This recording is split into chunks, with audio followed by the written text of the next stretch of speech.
Hello and welcome to online video training. Today's topic is using Irfanview to edit images.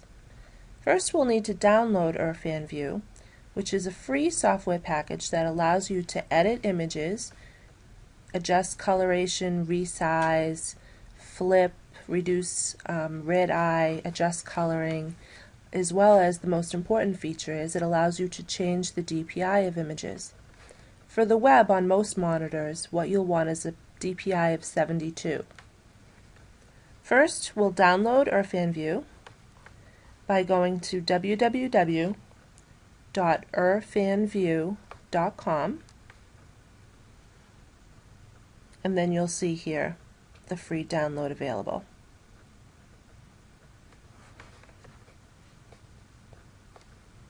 I already have this on my system, and I went ahead and opened an image of Boston. To check the size of this image, I'll go to Image, Resize, Resample, and I see that the current size of the image is 3072 pixels wide by 2048 pixels high. So this is a very, very, very large image. What you'll see on one of our typical web pages is images of about 4 to 550 wide. That will take up most of the area within the body of the page. So we'll need to reduce that quite a bit. Here I can also see that the DPI is set to 300. So the first thing we'll do is change that DPI to 72.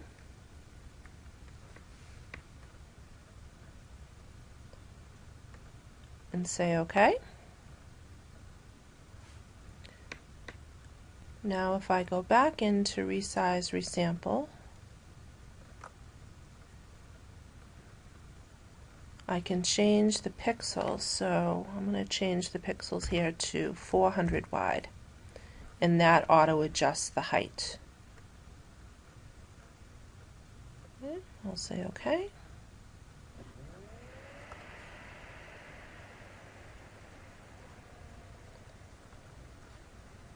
And there's my image.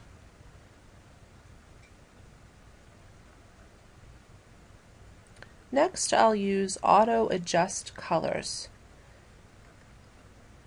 That brightened it up a little bit. This is a professional image, so it didn't really need much adjusting, but you did see that it lightened it up a little.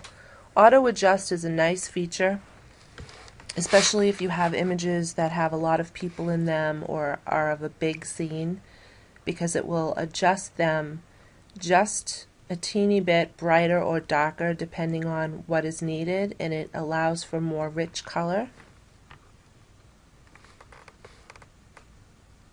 Next, I'll crop the image. I'll do that by drawing a selection. I'll just cut out some of that water, and then Edit, Crop Selection.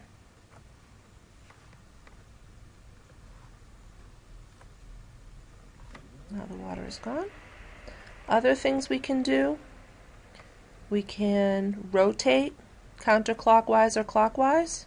So if you have a sideways image that you want to fix, you can do a rotate. I just Control Z to undo that. Can also flip horizontally or vertically. You can reduce red eye. You can sharpen the image. This works if you have just a slightly fuzzy image. As you can see, I have an image that was in focus pretty well, so applying the sharp to it made it a little bit too sort of fake looking. Undo that.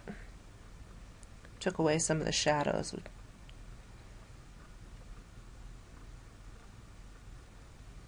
You can convert an image to grayscale if you're looking for a specific effect. Again, I'm using Control Z to undo.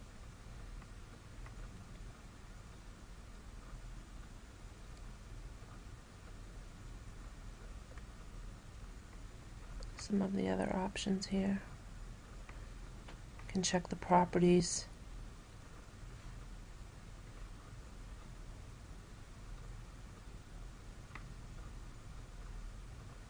So you can specify here whether you want Irfanview to open using the last folder that you had open. You can specify a folder so it always opens to your images directory, for example.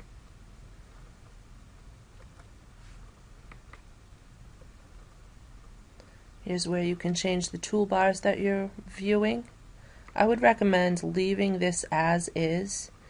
If you hide toolbars by mistake, it's sometimes difficult to find them. Let's see what else here. I think that's about it. This software does quite a lot. Sticking to the basics at the beginning is a good idea, and then you can examine all of the options in depth once you get a handle on how to use the software itself. And then to save this image, I would do File and Save for Web. This will optimize the image for the web.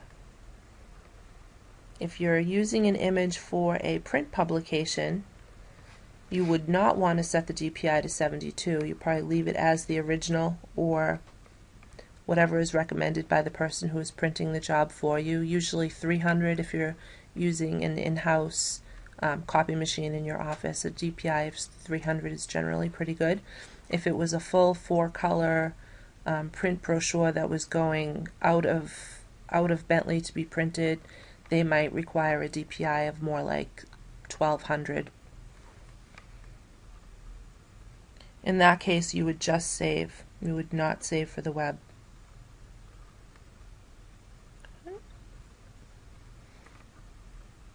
And that's it for this video clip. If you have any questions about using Irfanview, please feel free to email me. Thank you. Have a great day.